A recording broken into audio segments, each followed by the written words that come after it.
Good morning, good afternoon, good evening, wherever you are in the world.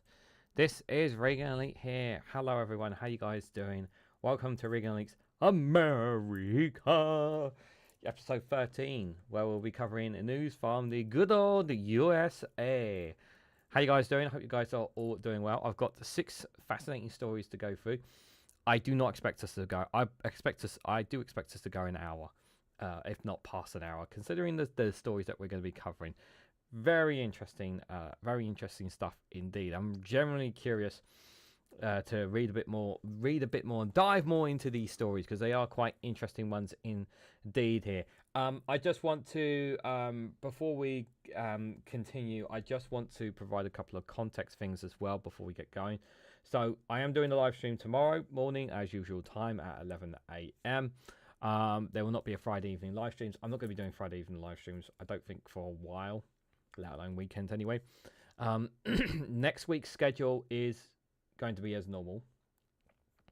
However, the following week, the 3rd week of August, there will be content will be extremely limited. There will be no Rumble videos in that 3rd week of August. There will be no Patreon free videos in that 3rd week of August. There will only be possibly 2 live streams that week. Possibly 2, and they will only be morning ones.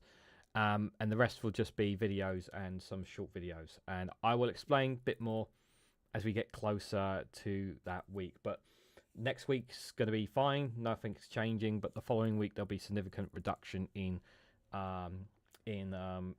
content for you guys, unfortunately. And I don't like doing that because what tends to happen is whenever I reduce content, the channel significantly slows down really badly whenever the content slows down, which is not good. So Trip, good to see you there. Hope you're doing well. And Mithril, and I do apologize, I was just so busy today I had a lot of wrestling content I needed to do as my other project, and it took me hours today to work on, so I had no time to join the 2 Davies at all, so I've completely missed it. I've had no time to see any other YouTubers today, any of their content as well, so I've completely missed all that. So I've only been able to have a look at some of the news that we're going to be covering, have a brief look at some of this stuff. So I do apologize if there's been anything breaking that's happened in the UK that I don't know about. Because there's been it's been quite hectic for me today, unfortunately. But the good news is, guys, I have got Gaviscon. So I took it literally 5-10 minutes ago. So hopefully I should get no refluxes today. So I'm very happy about that. So yeah, I finally got some Gaviscon to deal with that. Kate Smith, good to see you there. Hope you are doing well. Back to annoy everyone. Absolutely not, Mithril. Your views and your opinions are truly valued here. Thank you. I really do appreciate. I really do say that, and I'm not just saying that. Right. I want to start with this one, guys. This is bad. So, a senior FBI official who resisted Trump's administration demands is pushed out, AP sources said. So what this is about? So this is about the Trump administration trying to get their hands on the people who were responsible for convicting the January 6 rioters. They are trying to get the names of the people, and basically they want to go after the people who convicted those who basically those who worked on the case, and those who took part in convicting those people in the January the 6th riots. And this senior FBI official basically has been a firewall for them in the FBI, trying everything to delay and stop the Trump administration from getting this. And it looks like he's being pushed out as a result of him being in the way here, when the fact is that they were, at the end of the day, doing their jobs. They were doing their job at the end of the day, doing what was right, and convicting these violent, disgusting, terrible people who caused huge amounts of damage on January the 6th. And their lives are going to be put at risk if their names are made public. If they become public to the public world, people are going to go after them. People who are part of January the 6th are going to go after them. They're going to try and torment them. They're going to make their lives a living hell, all because they were simply following the law. Yeah, some of them who, and it's really, really Really, really scary, guys. It really, really is. So let me read more into this. So a senior FBI official who served as an acting director in the first week of the Trump administration and resisted demands to turn over the names of agents who participated in the January the 6th, 2021 investigations has been forced out of the Bureau. Two people familiar with the matter said on Thursday. Yeah, so this would compromise the agents and they would be targeted specifically by the January 6th rioters. At the end of the day, the agents, they were just doing their job. They're literally going to go after them all because they were doing their job.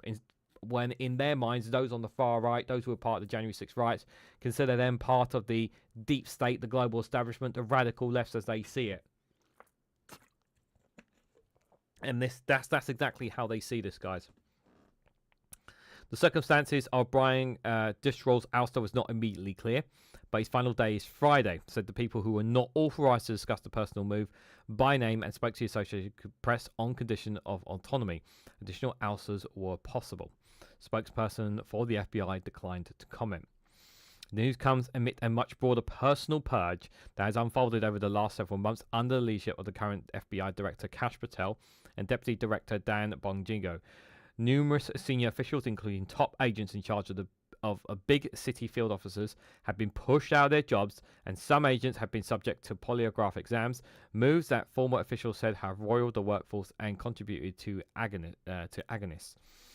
So basically, they're basically trying to force anybody working in the basically working a part of the MGR, and you know, you will do what the Trump administration says. We will tell you what to do, and if you don't, we're going to find ways to either undermine you, force you out, make your life hell, make yourself difficult. You basically you toe the Trump line.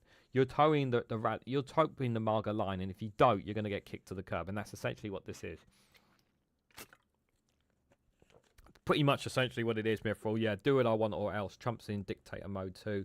Yeah, he is. It's absolutely, you know, these organizations are there to, you know, protect America, but they're being molded to protect specifically Trump here. Pete's Music, good to see you there. Hope you're doing well. For someone that claims to detest socialists so much, Trump is getting really Stalin on the pariah. There, says Joe. Yeah, he is doing that, isn't he?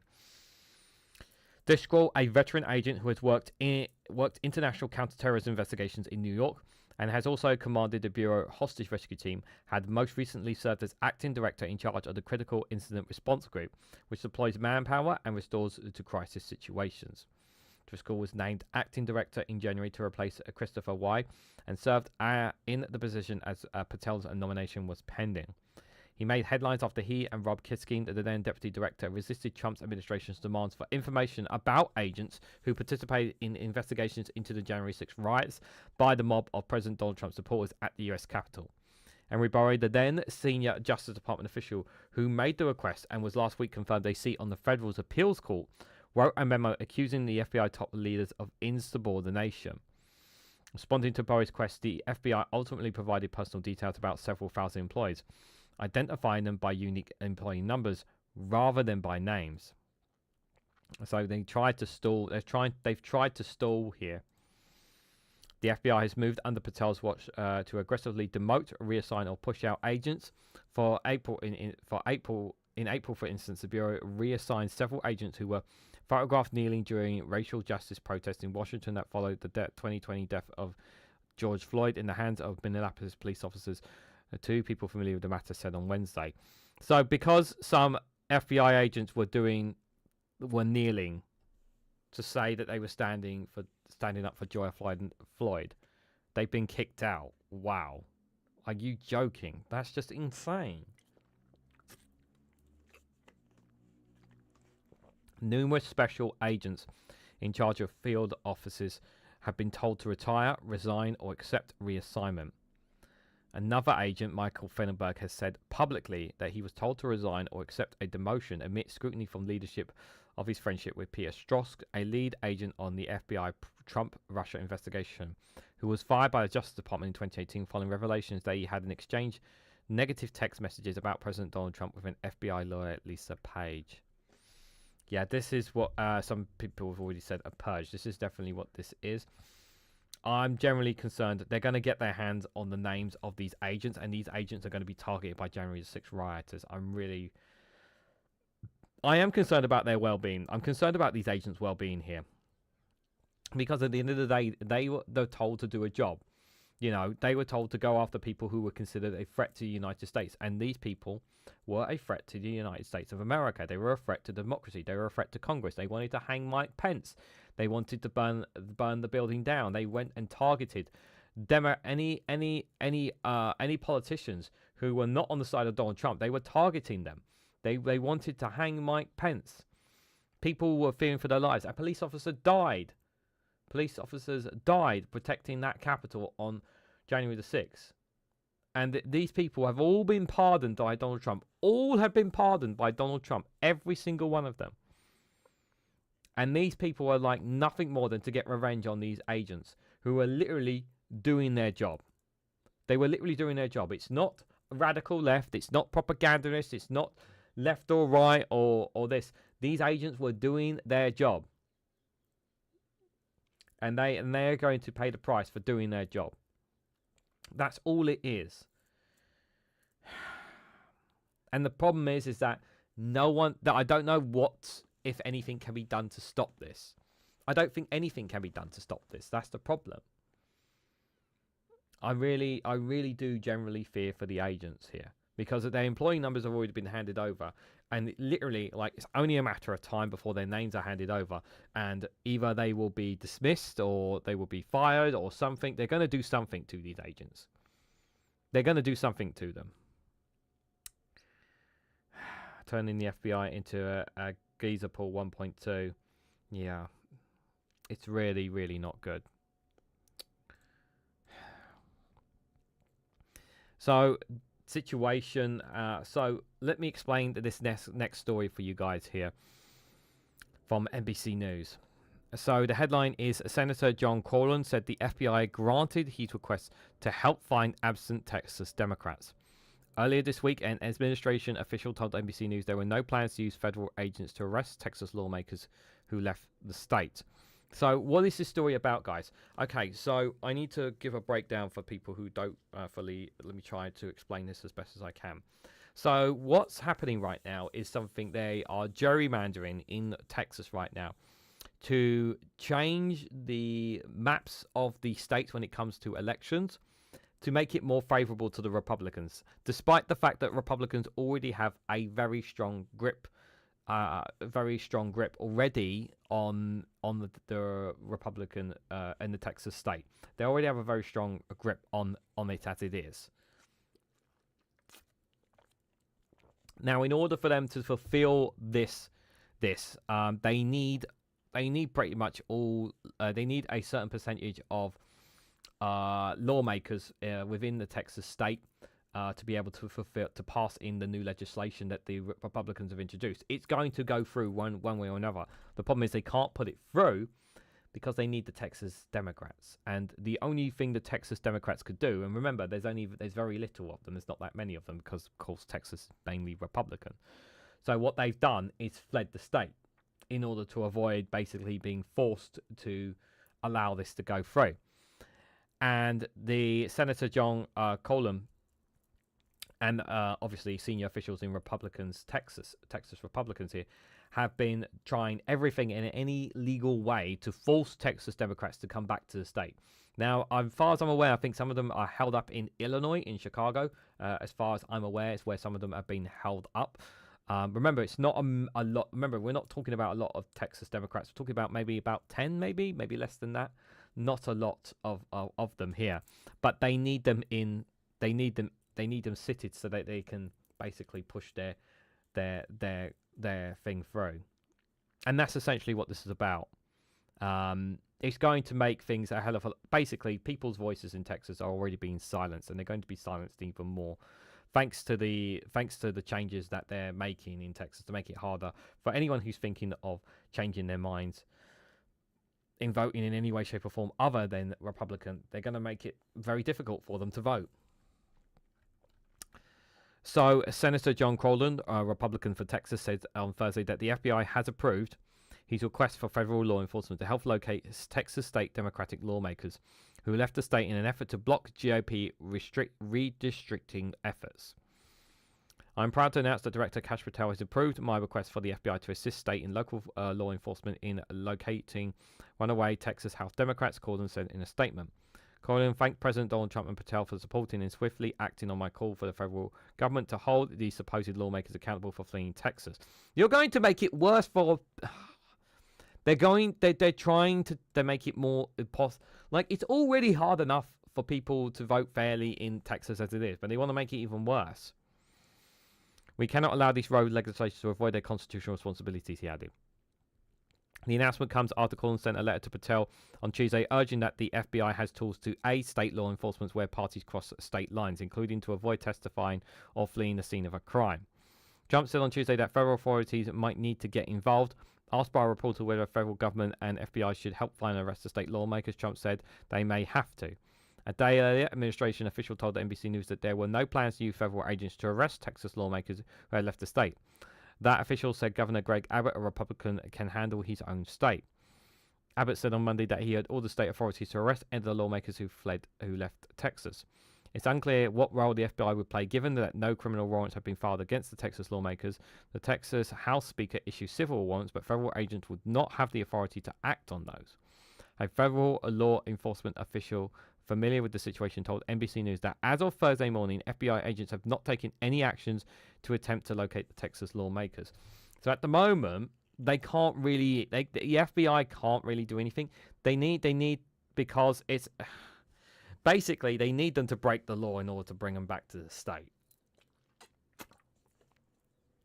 And they can't do that.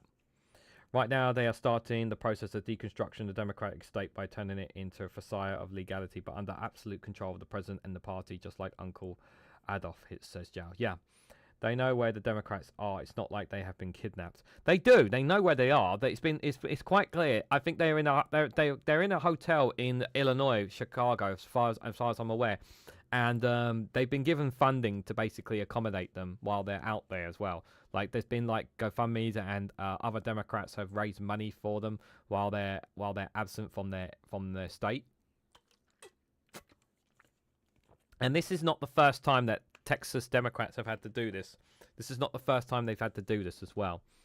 Good to see you, Billy Kershaw. Hope you're doing well. So, reaching for comment, a spokesperson for Cornyn's office deferred to the FBI for further details about the request. Spokespersons for the FBI and Justice Department declined to comment. NBC News has reached out to Texas House Democrat caucus for comment. Many of the state's legislators who left Texas have been speaking in public at news conferences and interviews in different states, including New York, Massachusetts, and Illinois. So they're in different parts. On Wednesday, Texas legislators were evacuated from a suburban Chicago hotel after a threat. A bomb squad did not find a device, police said. Yeah, so apparently this was scaremongering here. Cornyn and Texas authorities, General Ken Paxton, are locked in a competitive Republican primary role for Cornyn's Senate seat. Trump has not yet made an endorsement in the primary, which is set for May 2026. Paxton on Monday said it is imperative that the Democratic legislature be swiftly arrested, punished, and face the full force of the law for turning their backs on the people of Texas, he said.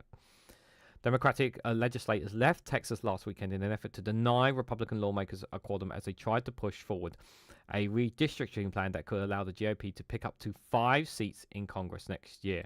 And guess who would get those 5 seats, guys? They would all be more Republicans. This would give Republicans more seats in the House, essentially. And you guys should know, because we know about this, obviously, it's not a clear margin for the Republicans, although they have the control of the House. It's not by a lot of seats. And 5 seats could make a big difference for them, especially at the next midterms where they're expected to get their arse handed to them. These 5 seats that they could add in could really make a big difference to them. And that's exactly what they're trying to do here. Not good, guys. Not good. Pixar seems to have raised his game. Let's see if it lasts. Yeah, I don't know if the only thing they can do is basically stay out of Texas. But for how long? Like, they can't stop what they're doing. They can't stop the Republicans doing what they're doing. They can only stall it. That's the problem. I do not think the Republicans can do anything to force Democrats back. They could at most fine them. Yeah, the best they can do is fine them. But the thing is, because of how I think the Trump administration will try to do something that they can to try to do something to force the hands of these Texan Democrats. They will try something. Donald, because he's going to try and do something. Because the Republicans know that in the midterms they're going to get their ass whooped in the midterms, even if they try to rig the elections. If they can do that in Texas, the California government will gerrymander Cali. They're already gerrymandering, and the same they are gerrymandering in Chicago, in Illinois as well, Kate. They've had no choice to do so. I like that they're doing it, but they've had no choice to do so in order to protect themselves from, getting screwed over. I don't like that they're having to gerrymander, but they've had to do it in those states as well. I don't like it at all. They just need to stay 2 weeks out, it seems, and it would be too late for the legislature to do it. We'll see in a couple of weeks then. Time will tell. I hope you're right on that, Jal. I hope you're right. So I'm trying to catch my... it's weird because I don't have a reflux because I took Gaviscon. So I'm just really, really thirsty. Okay, I really wanted to talk about this, guys.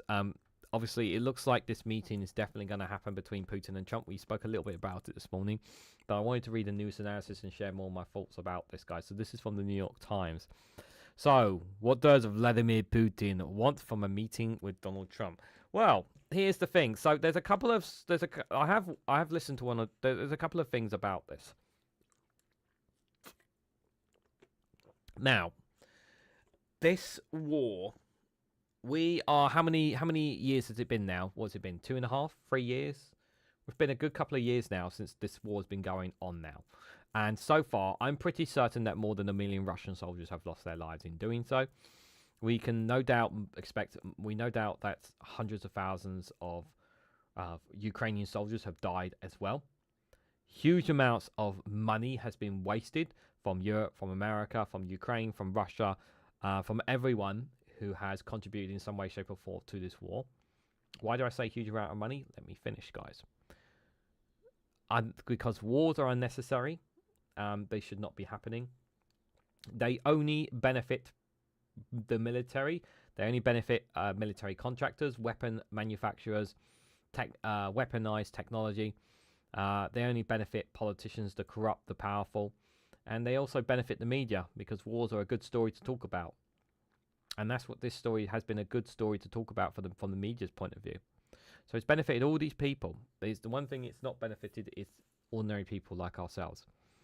It's not benefited the Ukrainian people have suffered significantly, and have been forced to stay away from their homelands, living in the UK and other parts of Europe, including America and other parts of the world, in order to try and live some kind of life, to give their children some kind of future, because they can't have it where they are in Ukraine because of the situation.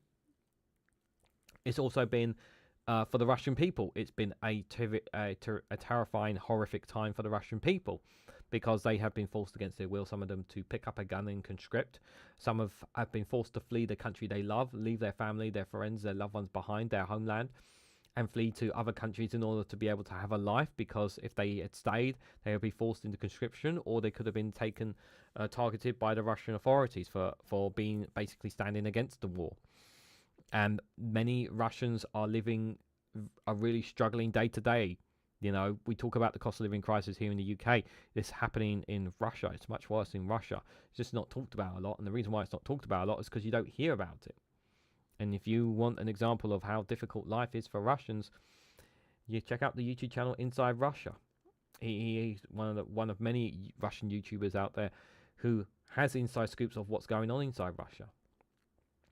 The Russian economy is really struggling, even despite the fact that it is really working inside its own core and not taking as much trade. It's still getting supplies from it's still getting trade with China, with North Korea, and at the moment they're still selling their oil to India, and there are still one or two caucuses in. I think they're still obviously having trade agreements and whatnot with Iran and Kyrgyzstan and Tajikistan and a few other nations.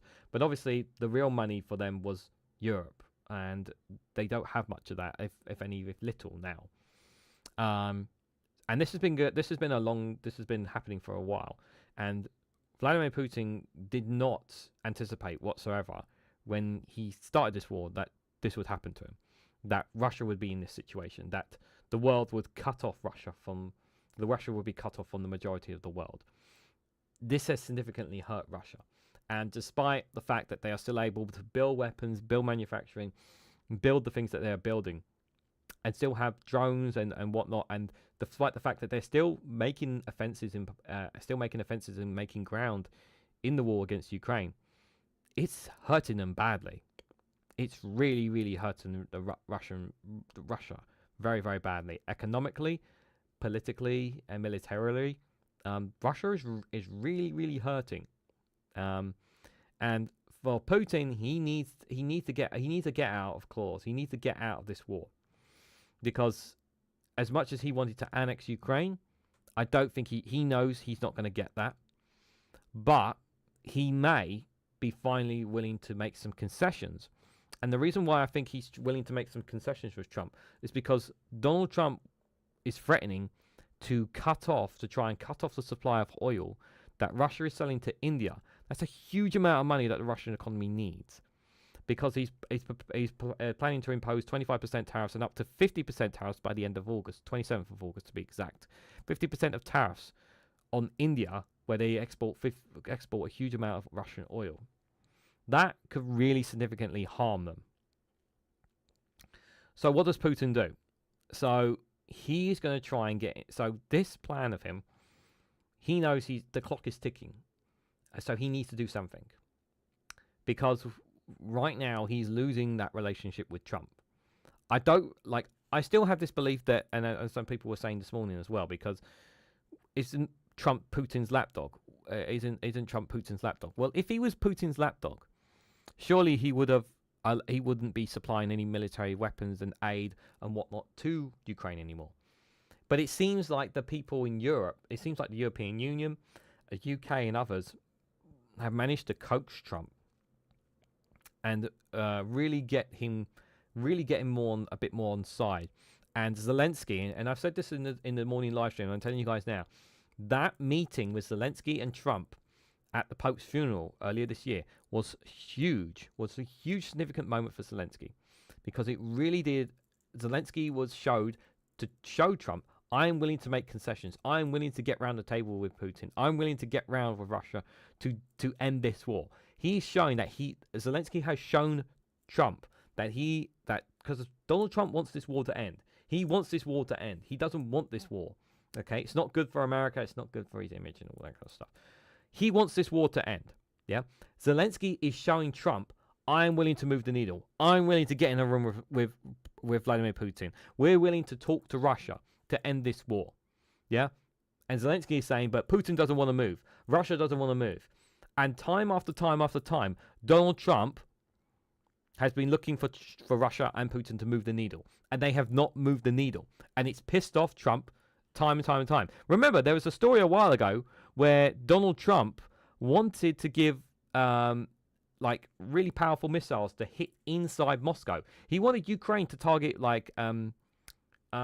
Moscow and Leningrad. I think it was Leningrad, I think. He wanted to hurt Russia, to force Russia to come to the table.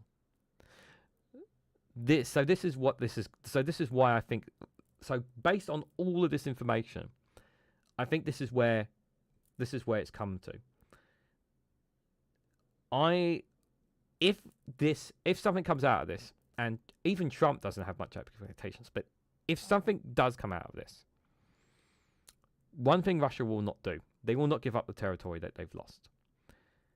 Zelensky in Ukraine may have to make concessions on giving up the land, but they must not. But if they do, they can't illegally accept that the land that Russia have taken it belongs to Russia, because that's something that's just unconstitutional in them. They may do. I don't know if they will. I don't think they personally should. But Zelensky has already said that he's prepared to move to end this war. The question is, are Russia prepared to move the needle? That is the question we need to ask ourselves. And I don't think he will. Trump is too weak to deal with Putin. That is also true, Joe. That is very true. Trump is no deal maker. But the fact that Putin wants to get into a meeting with him. Now, Putin could very much push Trump in a direction away from favorable to Ukraine. Because remember, Republicans aren't so keen to protect Ukraine. Yeah, remember, the Republicans have always been kind of skeptical about wanting to give weapons and supplies and whatnot to Ukraine. And yet here they are, still because there's still many Republicans who are not keen on supporting Ukraine, wasting US tax dollars on supporting Ukraine. They're still not keen on it. And yes, Europe are stepping up, and Europe are trying to keep Trump going, keep supporting Ukraine, keep supporting them. But this can only go so far, guys. Thank God I got a second bottle of water there. So that's where we're at. So let's read what this analysis piece from New York Times is. So President Vladimir Putin has long said he wants to sit down with President Trump. The reason, he believes that such a meeting, rather than just progress on the battlefield, is his best chance of securing a victory in his war against Ukraine. Analysts who study Mr. Putin, as well as people who know him, have said that since the early days of the war, that the Russian leader's overarching goal is primarily to secure a peace deal that achieves his geopolitical aims, and not necessarily conquering a certain amount of territory on the battlefield. And it is the US president, they say, who is best positioned to deliver on those aims, which include keeping Ukraine out of NATO and preventing the alliance's future expansions.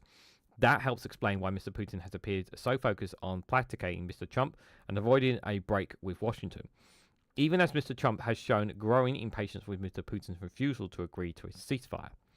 Quote, Putin wants to keep Trump as a resource for a possible transition to peace, says Sergei Markov, a pro-Kremlin political analyst in Moscow. Trump is needed to achieve Russia's conditions. It is probably better for us to meet, Mr. Putin said of Mr. Trump in January. And based on today's realities, talking calmly about all areas and that are of both interest to both US and Russia. The Kremlin confirmed on Thursday morning that Mr. Putin and Mr. Trump planned to meet in the coming days, but did not set an exact date for the sought-after summit. Now, I was literally, while I was having dinner, they had the news on, and the rumors are, and I don't know if it's been confirmed yet. If someone wants to confirm it, please do. But I'm pretty sure it's going to be either in Qatar, United Arab Emirates, Saudi Arabia. It's going to be in the Middle East. I'm pretty confident it's going to be in the Middle East where they have this meeting, because that's where the most neutral ground is going to be. One of those countries in the Middle East will be the most likely neutral ground for it. Is what I think it will be. The Trump administration has been holding out on agreeing to a meeting, looking for a sign from the Kremlin that Mr. Putin was in fact serious about a real ceasefire on the battlefield.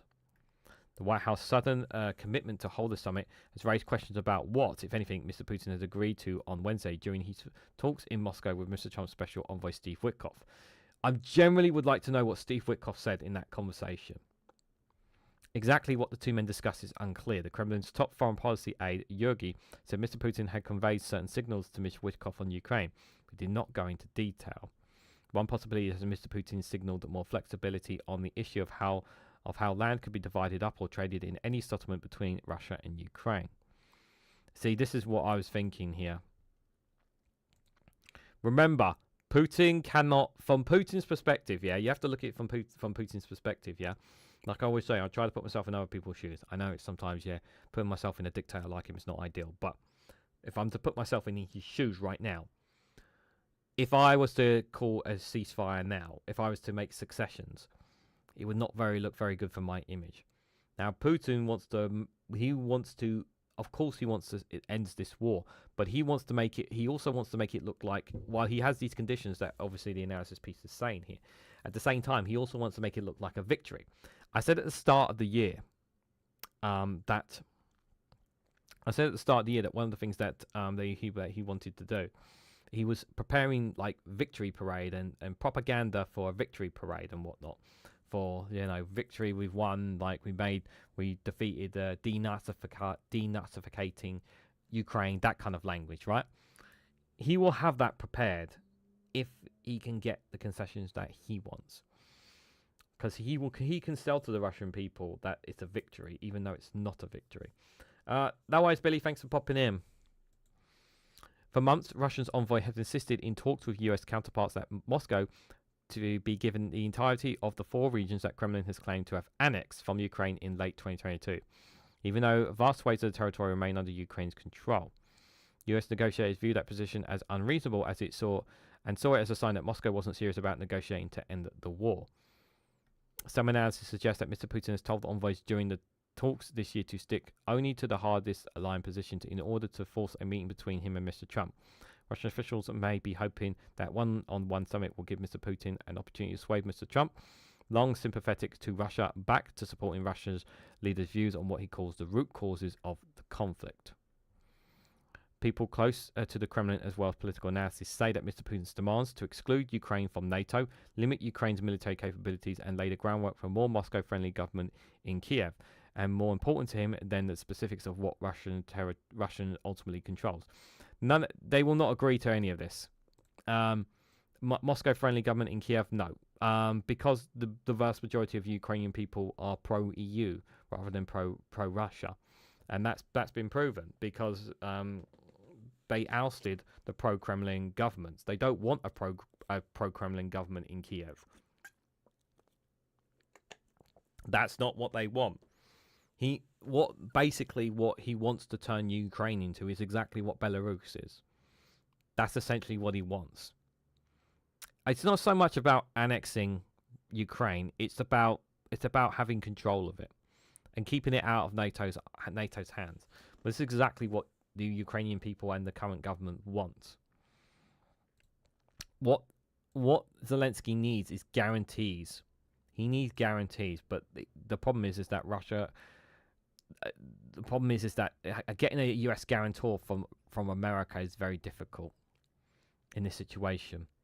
Taniya Standoviva, a senior fellow at the Carvana Russia Erosia Center, pointed out that Moscow from the start hasn't formally demarginalized the borders of the 4 annexed regions, which she says shows there has been some flexibility on the land issue.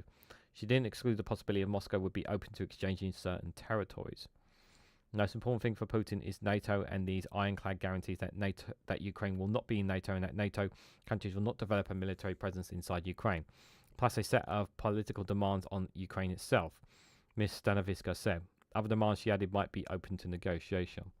One quantity of Mr. Putin is that he doesn't keep a pre-prepared plan, Ms. Stanoviska said. He lives for today. He knows what he wants to get in the end. In this case, she said, what Russian leaders want is for Ukraine to stop being what it sees itself as an anti-Russia project and return to a Moscow sphere of influence. So he either achieves this through NATO guarantees, that is, guarantees from the West, or he achieves this through political control within Ukraine, Ms. Stanoviska said. One or the other, or both, and then we'll see how it goes. Territory is very secondary. It's about control. It's about having power and control over Ukraine. That's what it's about. But the thing is that does Trump really care about Ukraine? No, of course he doesn't. Trump doesn't actually care about Ukraine. But from my point of view, the main thing that Trump wants is he wants the war to end. He wants a ceasefire because it's beneficial to the global economy, it's beneficial to his economy, and it'll be good PR if he can end the war. So does he care about Ukraine? No. I don't think he cares about Ukraine personally.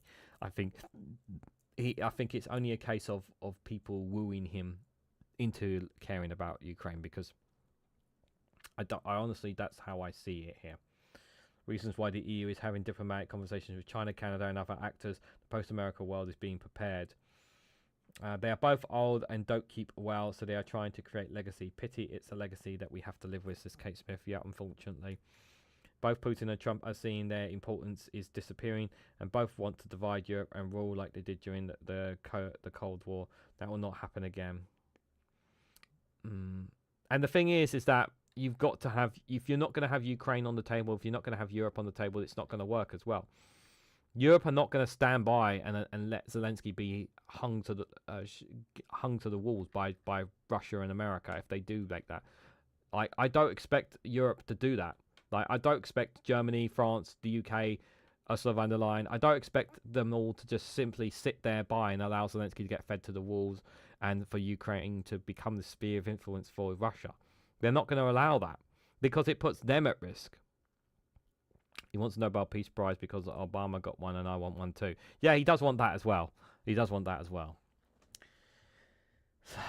So guys, I think we need to take a break here. We've been going a good 40 minutes. It's been done very well so far. I like to pat myself on the back thinking, yep, I've done pretty well here. Hope you guys enjoyed this funny video. It's another Garron one, guys. I don't know how you guys feel about pizza. Specifically Domino's pizza here. I haven't watched the full clip, but because it's Garron, you can't go wrong with it, to be fair. Anyway, let's hear what he had to say, guys. Domino's, what the fuck is this? Why is there a sausage there? That's no place for a sausage. There's a time and a fucking place for a sausage. I hate that idea. A sausage in a pizza. What the hell is wrong with people? This is only available in Singapore and I'm still personally fucking offended by it. Mac and cheese has no place on a fucking pizza. Just sell normal fucking pizzas and stop attention seeking. They need to stop trying to come up with new ideas for food. Food is finished. We've discovered it all. We're all fucking fat. We have enough food. There's no need to worry. Nobody is thinking, oh, I'm not really sure about food anymore. Nothing really new is happening. No, you're stuffing your fucking fat face like me. Food is officially over. It was finished there 20 years ago when we discovered Mexican food. Well, that's when we got Mexican food in Ireland. It took us a while to catch on to what the Mexicans were doing, but we're fucking enjoying it. But basically, stop. This is hurting me fucking eyes. Follow me. I'm delicious. I don't think I would ever want to try a pizza like that, especially a pizza slice like that. It does not sound appealing to me at all, especially mac and cheese. I mean, oh my God. He's proper mad about this one. I mean, I don't blame him. Like sometimes, you know, some food things that I'm just like, for me, it's like, why would you do that? Like, why would you do that? But you know, the thing is that like it's always the case of our generation, like the next generation. It's like the next young generation. It's like they always try something new and hip, and it appeals to them. And then the older generation is like, that doesn't, what the hell's wrong with you people? What's the matter with you? It's on all sorts of things. Like, if the next generation finds this appealing, it's like, well, we can't stop it because it's going to be the thing for them. Even though we think it's absolutely insane. It's just the norms. Change is an inevitable thing. It's a very famous quote. There is some change you just can't stop. How do you eat that? The mess, the guts, the bonk, says Kate Smith. I don't want to know how you eat that, because here's the thing, right? You have your pizza, and then you're supposed to have the crust. Like, why do you need additional meat on where the crust normally is? Like, why do you need that? Like, here's the thing. Like, I once had a pizza where they had I can't remember where it was. They had on the outside, I think it was like dough balls or crust balls or something. You can get them with Domino's, like additional food. But my mindset is like, you have the pizza. Why do you need extra on the outside sort of thing? When me and my missus ever order a pizza, we always just like pepperoni. Sometimes we'll get we'll have something a little different. But like, there are some pizzas I just don't understand personally. Now, some people will say, well, we like to try something different and whatnot. You know, like, experiments. Some people like to try things new. Pizza Hut is not pizza, lol. I stopped having Pizza Hut a long time ago. Me and my missus, we used to love Pizza Hut. We used to have Pizza Hut a lot, and then it got worse and worse and worse, the pizzas, every time they got delivered, and we just was like, then we switched to Domino's, and we haven't stopped using Domino's since. So we love Domino's. So that's just our prerogative there. Pizza for me, says Martin, with the £2 CHF. Thank you so much, Martin, for the super chat there. Got our first super chat of the night. Thank you so much for that, Martin. Really appreciate it. So now this live stream has been worth something. No, honestly, guys, when you guys are here, it really does make a difference, guys. Just quickly before we move into the next couple of articles, a reminder: if you haven't already, you can see it already down the scroll bar down below. Hit the like button, share it across social media, subscribe if you haven't already. Check out exclusive content on Rumble and Patreon as well. You can join our free Discord community. You can literally see it as the bar is slowly going along. And also, you can also become a YouTube member for as little as 99p as well, guys. And obviously, if you are somebody who is struggling financially, don't worry. It's totally fine if you're struggling financially and you can't support me. But there's always plenty of other non-financial ways you can support me. As I said, hitting the like button, sharing, subscribing, leaving comments in my videos, checking out other content, and leaving down comments, guys. All that good stuff. It helps boost the algorithm for the channel. So if you can do any of that stuff for me, yeah, you are helping me.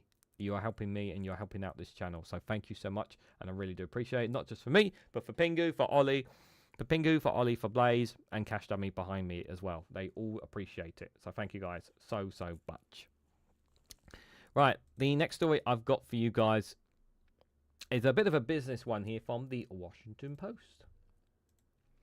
So nearly 2 million Americans are on unemployment, the highest since the pandemic era. So continued claims for unemployment benefits jumped to 1.97 million in late July, according to a Labor Department report highlighting a weakening labor market. So this is more about American business, but this 2 million Americans on unemployment is quite a huge number significantly here. I will have a coffee to Dave McGuinness. Thank you so much for the £2 super chat. £5 super chat, sorry. That's very generous. Thank you so much. Good to see you, my friend. Hope you're doing well. My sincere apologies for not being there for the show at 4 o'clock. I was too busy today. I just couldn't join. I'm really sorry, but I hope it was a great show. Hope it was really informative. And if you guys haven't got a chance to check it out, please do. And please do support the two Davies and the work that they do. They do absolutely amazing work. And of course, you know, people who send super chats as well, that money goes towards great causes as well. So, you know, it's also going towards great causes. So do check out their YouTube channel if you get a chance to, for those who aren't subscribers. But yeah, 2 million Americans on unemployment. Now, in the context of the American, when you think about the size of the American population on average, like when you think about how many Americans that they are living in the US, we're talking a huge amount. Like the number is obviously racking up to the billions and billions and billions, isn't it? I don't know what the number off the top of my head is. If someone wants to Google how many, what's the population size of America, that'd be greatly appreciated. But even so, even if you try to make comparisons to other countries' populations on terms of unemployment, the fact that you still have 2 million people unemployed in America is nothing short of a fucking disgrace. It is a fucking disgrace that a country like America, that is known for those to be the land of the free, the home of the living, is supposed to give you go to America for prosperity, for bright futures and whatnot, and 2 million of them have literally nothing, literally on unemployment. 313 million, is that the population, David? So 313 million Americans and 2 million of them are unemployed. That is just disgraceful. It's just disgraceful. And by the way, it says unemployment, so that doesn't necessarily mean that these people who are unemployed are homeless. It doesn't necessarily mean that they don't have a home. It could be the case that some of them could be living with family and friends. There could be, so we also have to take that factor in as well. So that is 330 million. Thank you for that, David. Very interesting. Let's have a read more into this, guys. So the number of Americans receiving unemployment benefits for at least a week rose to its highest level since November 2021 in the latest side of widening cracks in the labour market.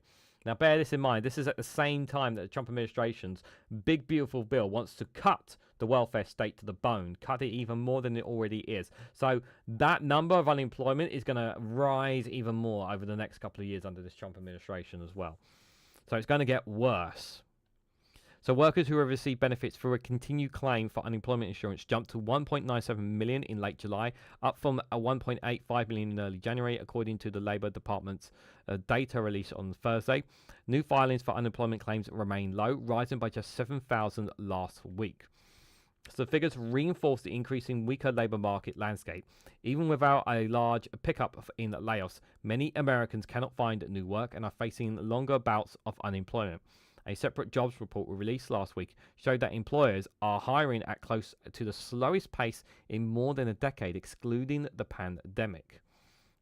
Wow. Hiring at close to the slowest pace. Quote, the increase in continued claims points to unemployment workers finding it tough to get back onto the career ladder after being laid off, says Daniel Zolwell, chief economics at Glassdoor. Quote, we shouldn't ignore the impact of slower hiring. It means it's hard for unemployed people to get back into the workforce, but it also means that those unemployed workers might have to settle for a worse job, or people who are currently unemployed aren't able to climb the career ladder. The labour market has slowed due to the Trump administration's higher tariffs, federal spending cuts, and aggressive immigration restrictions, labour experts have said. Long awarded tariffs on dozens of countries took effect early on Thursday, imposing sharper taxes on imports from dozens of countries that could get passed on to US consumers and businesses, further slowing hiring, experts said. We're going to talk a bit more about, I think tariffs are the last, tariffs is, we're going to be talking about tariffs in the next piece anyway, to be fair. Good to see you there, Simon says 55. I hope you're doing well. And Alex Ams, if I didn't say hello to you earlier, I wasn't sure if I said hello to you earlier. I hope you're doing well as well. Anybody else who may be lurking? In 2025, employers who are facing tremendous amount of uncertainty, Sarah said, there are levels of uncertainty we're seeing is making it harder for businesses to commit to plans that includes hiring. Federal layoffs have also accelerated and will continue to rise this year, which could spill over to other industries. A Supreme Court decision in July allowed the Trump administration to proceed with the job cuts. Yeah, I think I covered that in a short video, or we spoke about it in one of the morning live streams where they basically got carte blanche to cut jobs because they're trying to cut in the federal cut back a lot of quangos and all that claims, aren't they? Thursday report adds to the growing evidence that the labour market is softening. A jobs report released on Friday showed a much slower labour market than previously recorded, with lower than expected jobs to gains in July and far fewer jobs gains in May and June, 258,000 less than previously reported for those months. The December report rackled President Donald Trump, who took the unprecedented step of firing the top official at the Bureau of Labor Statistics, Erica McFire, hours after the data was released. Trump claimed without evidence that jobs data had been manipulated for political purposes. I actually covered this in a I haven't specifically covered this, but I watched a video from Vosh's YouTube channel on this. And essentially, guys, what this basically is that Trump doesn't like anything that makes Donald Trump look bad. He doesn't like it. So people who are literally doing their job and pulling out the numbers to say, no, you've got to manipulate the numbers. We need to make everyone think that job numbers are great, jobs are doing well, the economy is doing well, businesses are doing well. We have to make everyone think that it's all doing well. There's a big problem with this, though. If you manipulate the numbers, then it puts businesses and it puts investors off from investing in your country, because you can't trust the numbers to be accurate. You can't know for sure if the labor market is good. You don't know if you won't know all the factual information about moving into a certain area. If all numbers are going to be if they start taking away statistics and start making up statistics that will just please Trump, this will put people off. Why would people want to invest in America if they don't even know what the numbers are? If they don't even know what they are? I know it's more than that, but that's going to put people off. Violate trade policy is beginning to weigh on parts of the labour market that are sensitive to higher tariffs. Many retail, construction and manufacturing employers have paused plans for hiring and expansion amid the expectation of the higher import costs. This is their version of Brexit, the tariffs, by the way. Meanwhile, hiring in white-collar sectors, which include job offices, have been stagnating for many months. Yeah, this is one thing this is one thing a lot of people, the millionaires and billionaires, don't like, especially in big businesses. They don't like that people are not going into the offices, working in the offices like they used to. They don't want people sitting at home doing their job behind the computer. They want them to come in and work. Economics say that employers may be holding on to workers rather than laying them off because in the recent experience of fierce competition for scarce workers and labour shortages after the pandemic. But if economic conditions continue to deteriorate, employers will begin to conducting mass layoffs. 2 million on the unemployment. And that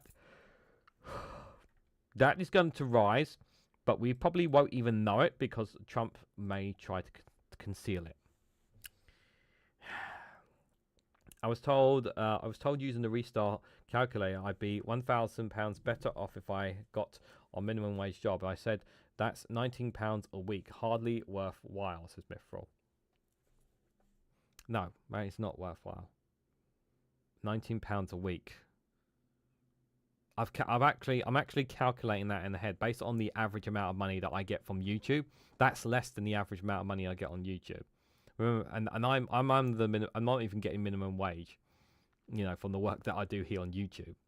So that's even less than what I'm earning, believe it or not. American cars was irony, says Jam. Donald Trump follows Mugabe's tactics. Everyone wants to be a billionaire, says Simon. Yeah, everyone wants to be a billionaire, but there's just not enough of them. Property owners who own offices, like people don't working at home, although that could solve the housing crisis. What, making them sleep in the offices and get them out of the homes? Yeah, that might work in the UK, but yeah, I'm not so keen on that.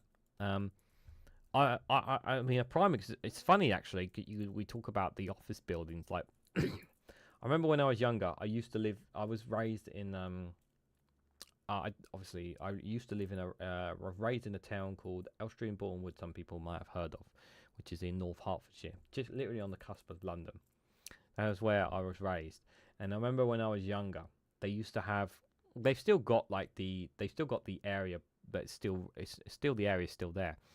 But when I was younger, it used to be full of office buildings. It had loads and loads of office buildings because lots of people needed to work in offices and able to do their job, to do the work. Lots of companies had lots of office buildings. A lot of those office buildings are long gone. There are still some, but a lot of them are gone. Some have been converted into homes. Some have been converted into, like, one got converted into like a giant into a supermarket. They destroyed the whole area and it's turned into a supermarket. It's nowhere near the same as it used to be. But I remember one time, I think it was like last year or something, we drove up one of the old roads that we used to drive up to when we used to get picked up from station or whatever heading home. And they used to have on the right hand side, they had all these like office buildings. They're all gone now and they're all filled up with residentials because office buildings are a thing of the past now. You know, Bournemouth is nowhere near as good as it used to be. In fact, it's actually a terrible place to live now, from what people have told me now.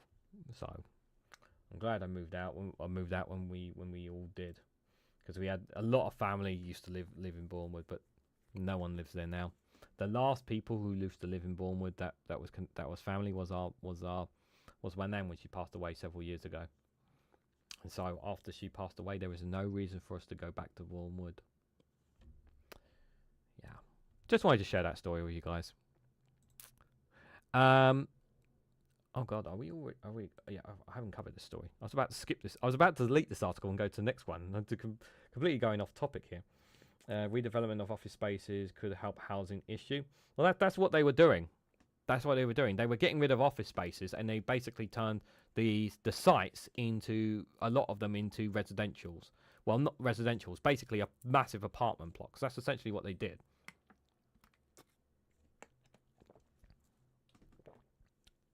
So that's essentially what they did. Right, speaking of tariffs. This is from CNN. Trump's historic new tariffs are now in effect, and here's what we need to know. So I want to show you this graph that we're going to come to in just a moment, guys. So President Donald Trump's enacted new waves of tariffs on dozens of American trading partners, marking a substantial escalation in ongoing trade tensions that could constitute the biggest change to the global economy in nearly a century. The historic new trade policy follows months of false starts to Trump's so-called reciprocal tariff rollouts and countless bilateral trade negotiations, a handful of which resulted in agreements that fended off even higher tariffs. Trump and his economic advisors have celebrated the consistently higher tariffs that may have already gone into effect, and correctly knowing that they have raised more than $100 billion in tax revenue without leading to catastrophic inflation or recession, as some economics had feared. I think it's far too soon to say that. Time will tell. To claim that there's not going to be catastrophic inflation and recession, it's literally only the first days. The president is moving forward with new, significantly more aggressive tariffs that economics fear could exacerbate budding economic problems, including raising inflation and slowing job growth. They are just now becoming more apparent. So here's what we know about the tariffs. So what are the new rates? Before Thursday, virtually every country's goods were subject to a minimum of 10% tariffs. Now rates vary substantially from country to country. The highest rates of imports are on goods from Brazil 50%, Lagos 40%, Myanmar 40%. Why Myanmar? They're in a conflict right now. Switzerland 39%, Iraq 35%, and Serbia 35%. An additional 21 countries also face levies greater than 50%. This includes several countries in the US rely heavily on for a variety of goods, such as Vietnam 20%, India 25%, Taiwan 20%, and Thailand 19%. Bear in mind, they're going to increase that by the 27th of August. They want to increase that as well. So here is the graph. I'm going to have to disappear for a moment. So bye-bye. So, because in order for me to show you this, guys. So this is here. So how Trump's country-specific tariff have changed since April. The 10% universal tariff stays, but about 40 countries, which with the US runs a trade deficit, will now face a 15% rate. Some will be hit with even steeper tariffs. Brazil faces a 50% total tariff after an additional 40% was imposed on Wednesday, despite the US running a trade surplus last year, exporting more to Brazil than it was importing. So we can see here. Let me see if I can actually find. Can I be a bit cheeky and hold on? Let me see if I can find a. See if I can cheat here. Hold on a second. That I can have myself back on the screen, but maybe just screen it up. Aha! There we go. You can still see me. Okay. I don't know how well you can see the country's numbers there, but hopefully you can see enough there. Who's heading off? No worries, Kate. Enjoy your walk with your dog. Hope you have a good evening. And anybody else who may be heading out, that's totally fine. Right, so let's have a look at some of these numbers. I'm not going to read every single one. So, obviously, so it's gone from highest to lowest here. So, Brazil, Syria, Lagos, Myanmar, Switzerland, the highest there. Iraq, Serbia. Give me a country's name and I'll let you know what it is. Taiwan, 20%. Kazakhstan 25%, India 25%, Sri Lanka 20%, Malaysia 19%, Cambodia 19%, Vietnam 20%, Thailand 19%, Philippines 19%. So they have here trading partners on the left, new rates in the center. This is this color here. Rates announced in April, and then so that's what they were announced in April, what they would be. And then there's the trade balance 2024 on the right hand side, just for reference here. Link for this article is in the description if you guys want to have a look here. So, yeah, so it's deficit to surplus, yeah. So it has a trade surplus with Brazil of 7 billion. But only the ones who are up here have less than that. So, like Syria, for example, has 9 million deficit. Myanmar has 577 million deficit. Switzerland has like a 38 billion deficit. 1 billion deficit with Algeria, sorry. 46 billion deficit with India. Just pointing out a few numbers here.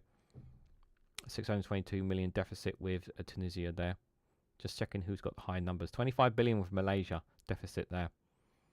123 billion with Vietnam. Those numbers are normally higher with some of those countries, so it shouldn't be too surprising. Thailand 45 billion deficit here.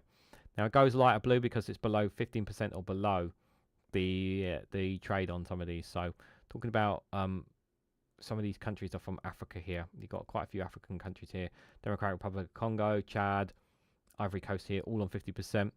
Just looking at some of their deficits, 96 million in the Democratic Republic, 424 million in Ivory Coast, 59 million in Cameroon, Costa Rica 2 billion there, just as a reference. European Union 50%, brackets on most goods, 236 billion, as it has for the European Union there. And remember, these are all 15%. So if there's any country, just give me a name and I'll see if I can find it on the list here. Nigeria 15, just curiously there. And the UK's not. Is the UK on here? The UK is not on here. The reason it's not on here because they are classed as all other countries as 10%. So all other countries are 10%. Interesting. Can we type the UK in here? No, it's not even on. It's not even on there. No matching record found. Okay. Interesting. Interesting numbers. Right. Let me just switch back to my original original camera for you guys. There. Interesting stuff. So it says here, notes that Canadian and Mexican goods are not exempt by the USMCA trade agreement and face a tariff of 35% for Canada and 25% for Mexico. Most Chinese goods face a 30% tariff with some exemptions. These are sources from the White House, US International Trade Commission. The table is from Rachel Wilson and Rose DaCosta from CNN. So just for reference on what that table is, guys. 100% on semiconductors coming. That's not good. You know, most of the world's semiconductors come from Thailand.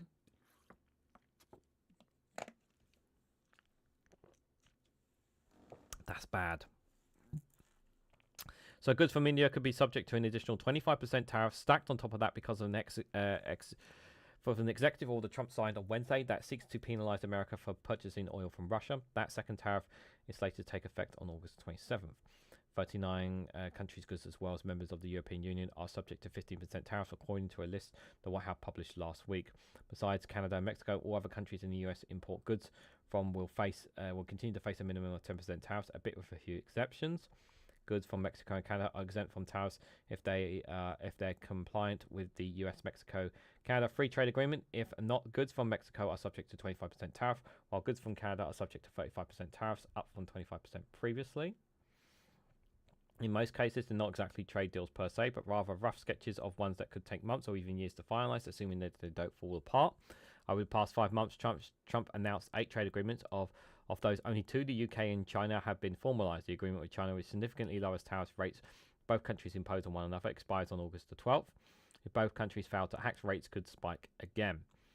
So far, the European Union, UK, Japan, South Korea, Philippines, Indonesia, Vietnam, Cambodia, and Pakistan and Thailand have trade deals with the United States. So according to this graph here, you have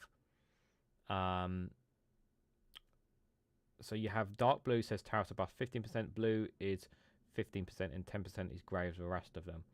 So no trade deal has been struck with any African nation. Brazil has the highest rate, which we already seen. Many Southeastern Asian countries are seeing some of the highest rate there. So that's just from a planet's perspective of who's going to be getting what. And it says again the same thing about Canada and Mexico there. Most agreements Trump announced involving trade partners committing to purchasing more American products like oil, cars, borrowing, airplanes, defense equipment, and agricultural goods. They often involve hundreds of billions of dollars worth of investments in American business. Correct me if I'm wrong, but didn't Trump say there's no guarantee that it's not like a contract, like they have to take American products? It's more like like a handshake agreement more. So it's not forcing, and I think it's like they're asking private investors to invest in American products. Is that what I believe it was? But it's unclear if the United States and other trading partners involved in the agreements are on the same page about many of the proposed terms. For instance, Japan's Prime Minister and a led Japanese trade negotiator both recently said many key details are still being worked out, and are telling a vast different story from Trump, who earlier this week said the country agreed to buy Ford F-150s.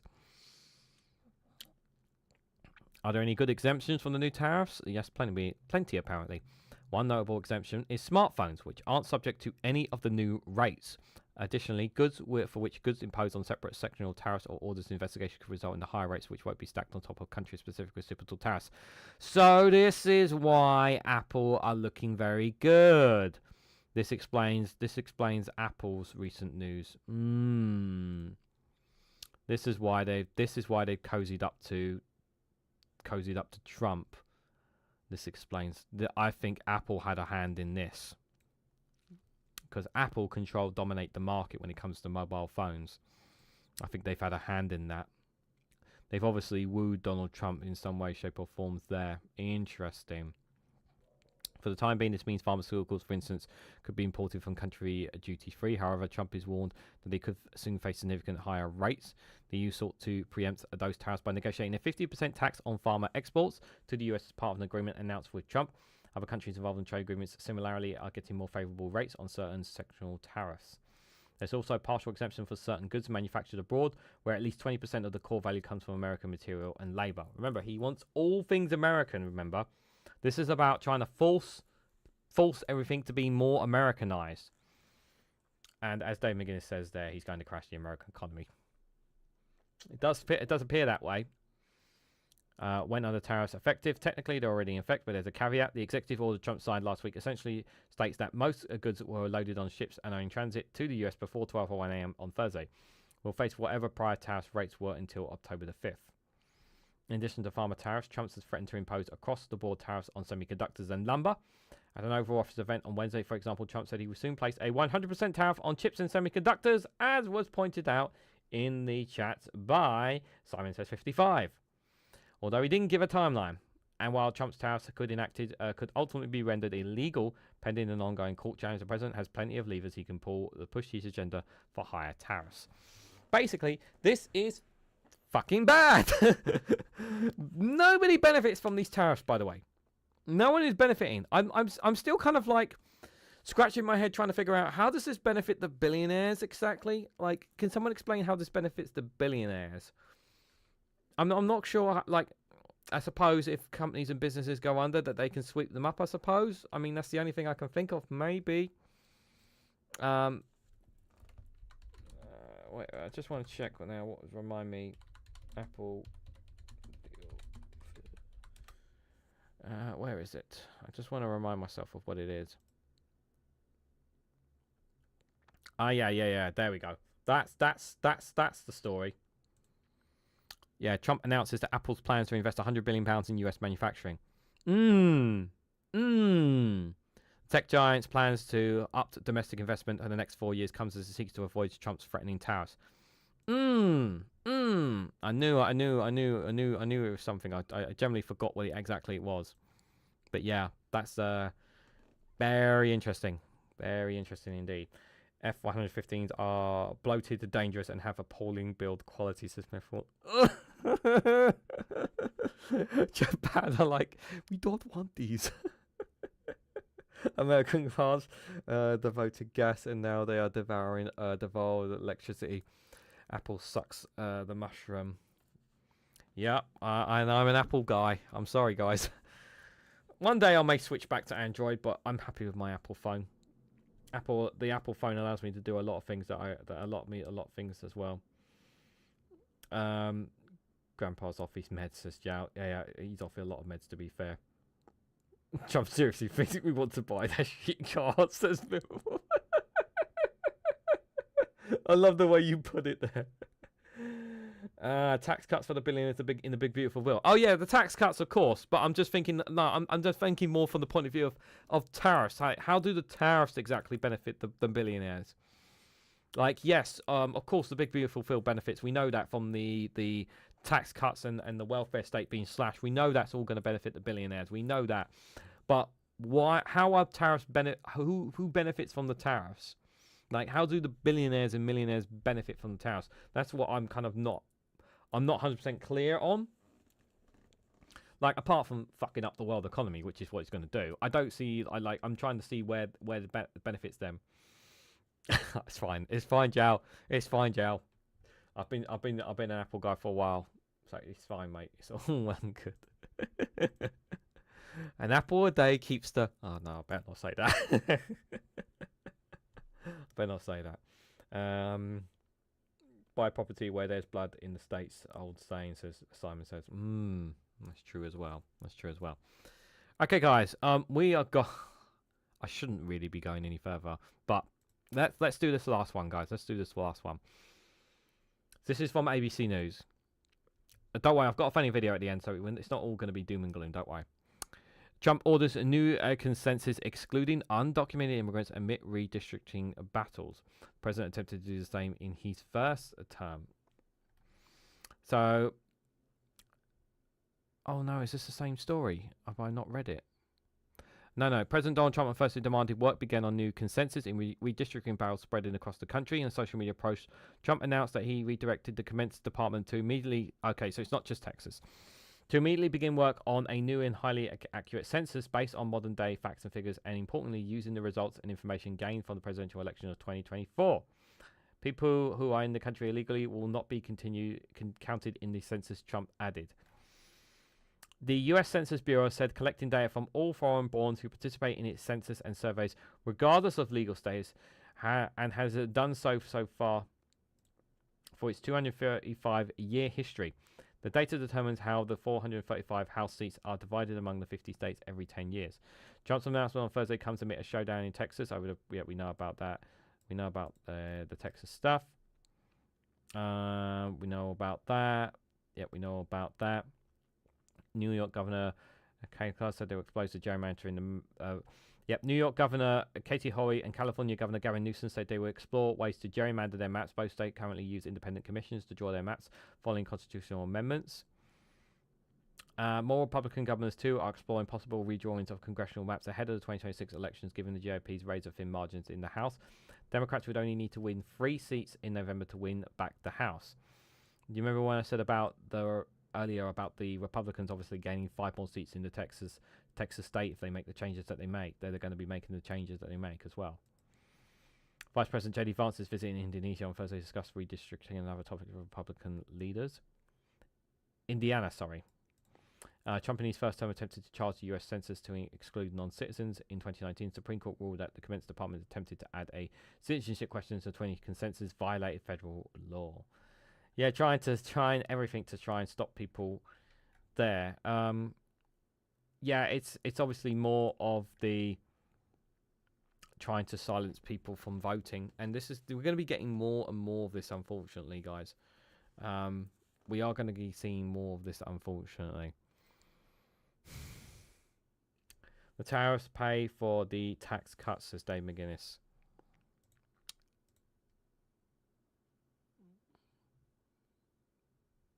Do they? Is that what they actually do? Do they actually pay for it? Hold on a second. Let me just check something. I thought the final story I had was on immigration, but apparently it wasn't. I just want to check something, guys. 1 second. I wouldn't trust the New York governor. She says she wouldn't work with Mamdani if he becomes mayor. Well, yeah, because they're all the Dems don't like Mamdani because he's Mr. Common Sense, and they want to keep the status quo.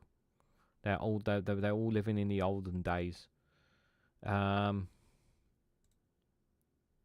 this might be a story worth talking about. Let's have a look at this story. I'm gonna add this. 1 second, guys. Yeah, that last story was one we've already talked about. Apologies. I'm going to have a quick look at this one instead. Let me just add it to the. I'm just literally doing this as we're live. I know I'm terrible. See, I'm not that smart. I'm not that bright, am I really? See, I'm just like Daily Blase. Trump orders temporary halt to construction at Florida's Alligator Alcatraz detention facility. I'm sure Trump is not going to be happy about this.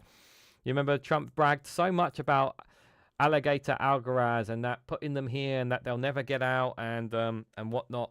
But doesn't look like it's going to work out too well for them. Now, bear in mind, this is only a temporary halt. So I'm sure that they'll find a way to continue this going. But it's just, once again, the law getting in the way of the Trump administration from being able to do carte blanche, whatever it wants. Remember, this has been undermined so much here. That is the theory. That is Trump's logic behind the tariffs. I see. Well, yeah, Trump. I think we can all agree that Trump's a fucking moron. Oh god, I said that live. I'm definitely not going to be allowed in America now. So, a federal judge on Thursday has ordered a temporary halt to construction at an immigration detention center built in the middle of the Florida Everglades and dubbed Alligator Alcatraz, as attorneys argue whether it violates environmental laws. Ah, the environment! Oh, Trump's going to be mad about that. The facility continued to operate and hold detainees for U.S. immigration and customs enforcement. but workers will be barred from adding any new fillings, pavings, or infrastructure for the next 14 days. U.S. District Judge Kathleen Williams issued the ruling during a hearing, which she said she will issue a written order late on Thursday. Environmental groups at the, I cannot say that word, tribe, have asked Williams to issue a preliminary injunction to halt operations until and further construction. The suit claims the projects threaten environmental sensitivity wetlands and are home to protective plants and animals that will reverse billions of dollars worth of environmental restoration. Plaintiffs presented witnesses Wednesday and Thursday in support of the injunction, while attorneys for the state and federal government were scheduled to present next week. Following Thursday's testimony, Paul Swoops, an attorney for the environmental group, asked Williams to issue a temporary restraining order that would at least prevent any new construction at the site while the preliminary injunction was argued. Williams asked Florida attorney Jesse Pancilio if the state would agree to halt construction so they wouldn't need to issue the restraining order. She pointed out that anything built at the site would likely remain there prematurely, regardless of how the case was ultimately decided. Pancilio said he couldn't guarantee the state would stop all work. So essentially they're going to ignore the judge. This sparked an hour-long hearing about the temporary restraining order, which will be in place for the next 2 weeks while the still ongoing preliminary injunction hearing continues. The crux of the plaintiff's argument is that the detention facility violates the National Environmental Policy Act, which requires federal agencies to assess the environmental effects of the major construction projects. He said during the hearing that although the detention center would be holding federal detainees, the construction operations of the facility is entirely under the state of Florida, meaning the NEPA review wouldn't apply. Schwab said the purpose of the facility is for immigration enforcement, which is exclusively a federal function. He said the facility wouldn't exist if it wasn't for the federal government's desire for facilities to hold detainees. Williams said on Thursday that the detention facility was at minimum a joint partnership between the state and federal government. A lawsuit in Miami against federal, state authorities is one of two legal challenges to the South Florida Detention Center, which was built more than a month ago by the state of Florida on an isolated airstrip owned by Miami-Dade County. A second lawsuit brought by a civil rights group says detainees' constitutional rights are being violated since they are barred from meeting lawyers, which are being held without any charges. And a federal immigration court has cancelled the bond hearing. A hearing that case is scheduled for August the 18th. It's not too long now. Under the 55-year-old federal environmental law, federal agents should have examined how the detention center's construction would impact the environment, identify ways to minimize the impact, and follow other procedural rules such as allowing public comment according to environmental groups across and the tribe. But it makes no difference that the detention center holding hundreds of detainees was built by the state of Florida, since federal agencies have authority over immigration. The suit has said, and attorneys for federal and state agencies last week asked Williams to dismiss or transfer the injunction request, saying the lawsuit was filed in the wrong jurisdiction. Even though the property is owned by Miami-Dade County, Florida Southern District is the wrong venue for the lawsuit, since the detention center is located in neighboring Collier County, which is in the state's middle district, they said. Williams is yet to rule on that argument. The lawsuits are being heard as Florida Republican Governor Ron DeSantis' administration apparently was appearing to build a second immigration detention facility at a Florida National Guard training center in North Florida. At least one contract has been awarded, for which it labels in state records as the North Detention Facility. I think it's just going to be I think, yeah, I don't know if it's going to... I'm just going to pretty much say it's probably not going to stop it. That is a great sign, by the way.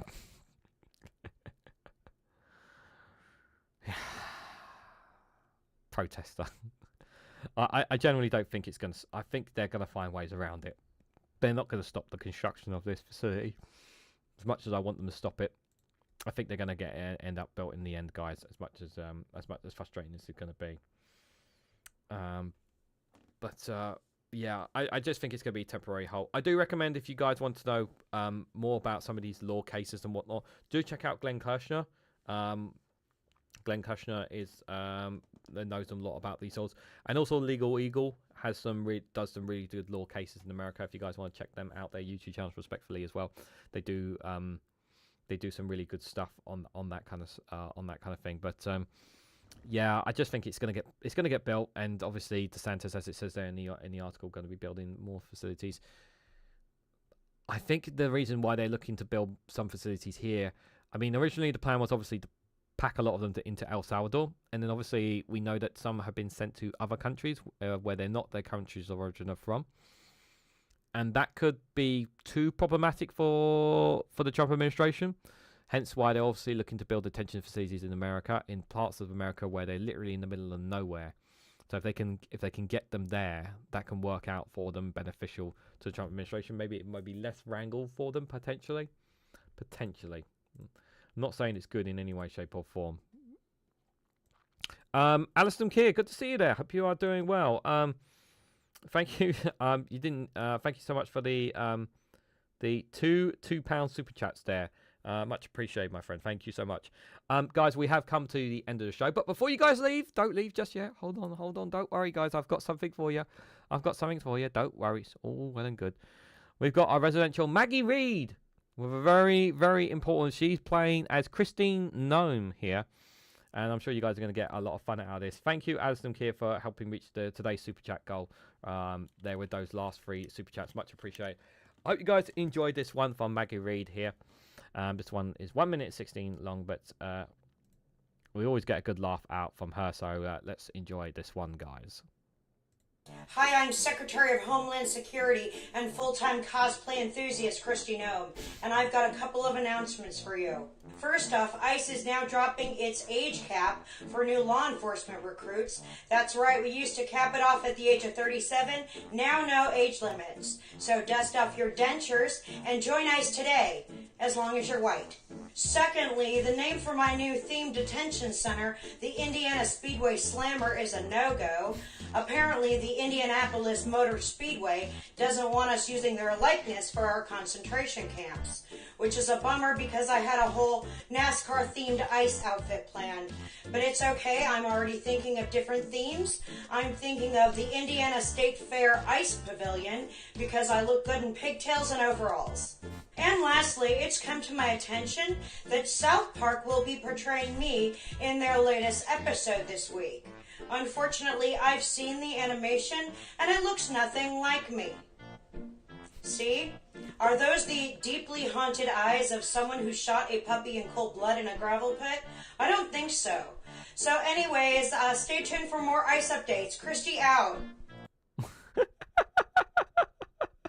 Look at that. Brilliant. I have not seen the South Park episode, so I can't comment. But yeah, apparently it's to do with ice. So I don't know what I have not seen the episode, so I don't know. But the fact that I love that Maggie Reed put herself next to her like that. It's brilliant. Absolutely brilliant. South Park are going to be taking the absolute effing piss out of the Trump administration. I hope they don't ever stop it. I hope they don't ever stop it. I hope it continues to infuriate Donald Trump and his administration. We need that. We need that laughter, guys. We really, really do. Oh, God. Thank you so much for those super chats at the end, Alistair. Much appreciated. And thank you, Martin and Dave McGuinness, for your super chats as well this evening. Much appreciated.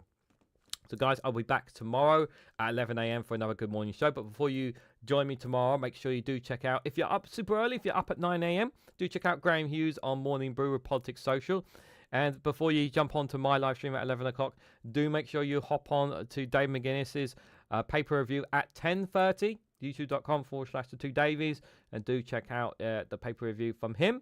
Then you can come and join me for the Good Morning Show, and I'll be going for about an hour there. Then at 1 o'clock, you can check out Graham Hughes and Phil Morehouse. They do a live stream at 1 o'clock called The Agenda.